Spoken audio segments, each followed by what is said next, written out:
বন্ধুরা, আজকের যে পাখিটি আপনারা দেখছেন সেটা হলো বাবুই পাখি।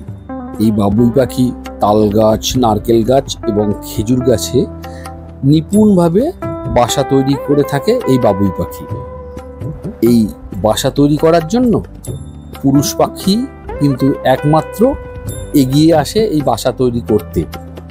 আর এই বাসা দেখে মুগ্ধ হলে তবে স্ত্রী পাখিরা সেই বাসায় ডিম পাড়ে এবং ওই পুরুষ বাবুই পাখিটির সাথে একসাথে বসবাস করতে থাকে।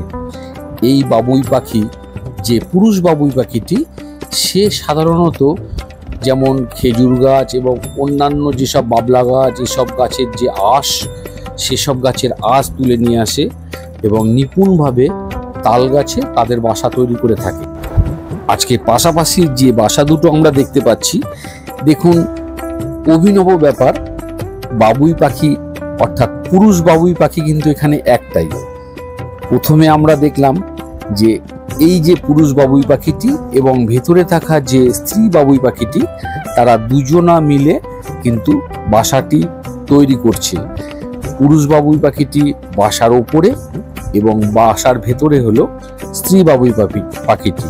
ঠিক তেমনি এই যে পাশের যে বাসাটি রয়েছে, সেই বাসাটিতেও কিন্তু আমরা একটি পাখি দেখতে পাচ্ছি, সেটা হচ্ছে স্ত্রী বাবুই পাখি।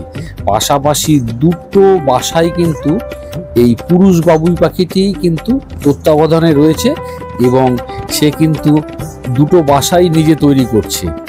অর্থাৎ একটি বাবুই পাখির দুটো বান্ধবী নয় তো? হতে পারে, কারণ দেখুন দুটো বাসাই কিন্তু নিপুণভাবে তৈরি করার জন্য সব সময় ব্যস্ত হয়ে রয়েছে এই পুরুষ বাবুই পাখিটি। দেখুন এখন এই বাসাটি তৈরি করছে, তার সুন্দর ওই ঠোঁট দিয়ে। প্রথমেই দেখলাম যে ডান হাতের যে বাসাটি রয়েছে, সেই ডান দিকের বাসাটা কিন্তু সুন্দরভাবে দুজনা মিলে তৈরি করছে। তারপরে মুখে করে গাছের আঁশ নিয়ে এসে পরে, অর্থাৎ বাঁ হাতের যে বাসাটি রয়েছে, সেই বাসাটি খুব মনোযোগ সহকারে তৈরি করছে। পাশাপাশি দুটো বাসাই কিন্তু ওই একটা বাবুই পাখিই তৈরি করছে, আর দুটো বাসার ভেতরেই কিন্তু স্ত্রী বাবুই পাখিরা রয়েছে। তাহলে বন্ধুরা, এটা কি ভাবতে পারি আমরা যে এই পুরুষ বাবুই পাখিটির দুজন বান্ধবী এবং দুজন বান্ধবীর জন্যই খুব সুন্দরভাবে দুটো ঘর তৈরি করছে। দেখুন এই পাখিটি সুন্দরভাবে কিন্তু এই বাসাটিতেও যেমনি ঢুকলো এবং তার বান্ধবীর সঙ্গে দেখা করে এলো, ঠিক পরে যে ডান দিকে যে বাসাটি রয়েছে, সে বাসাটিতেও কিন্তু একইভাবে গিয়ে দেখা করে এলো। যাক, সে কথা, ওরা ভালো থাক।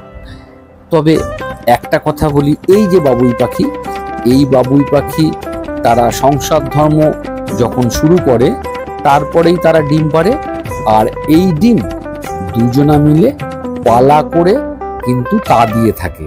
ঠিক 18 থেকে 20 দিনের মাথায় ডিম ফুটে বাচ্চা বের হয়।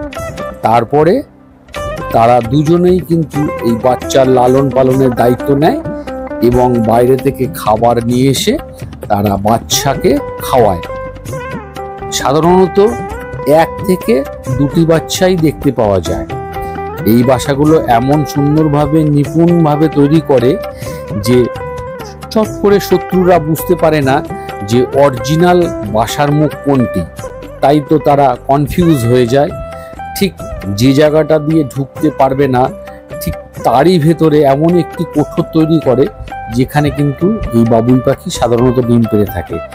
এরপর মা বাবা ওই বাচ্চাদের লালন পালন করার পর তারা আবার পুনরায় ফিরে যায় তাদের নিজের জায়গায়।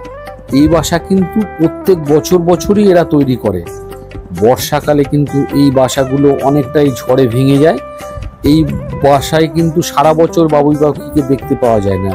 ঠিক এই সময়টা, অর্থাৎ এপ্রিল মে মাসেই দেখতে পাওয়া যায়।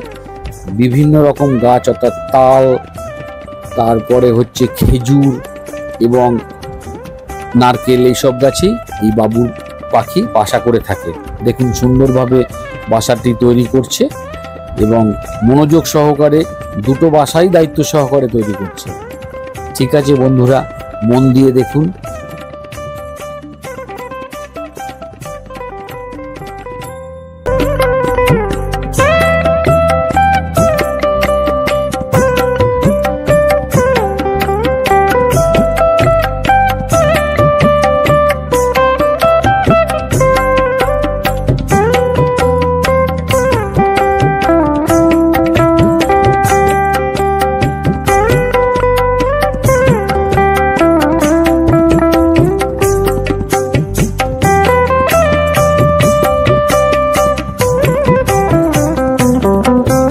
যদি ভালো লাগে তাহলে অবশ্যই চ্যানেলটিকে সাবস্ক্রাইব করবেন, আর লাইক, কমেন্ট ও শেয়ার করতে কিন্তু ভুলবেন না।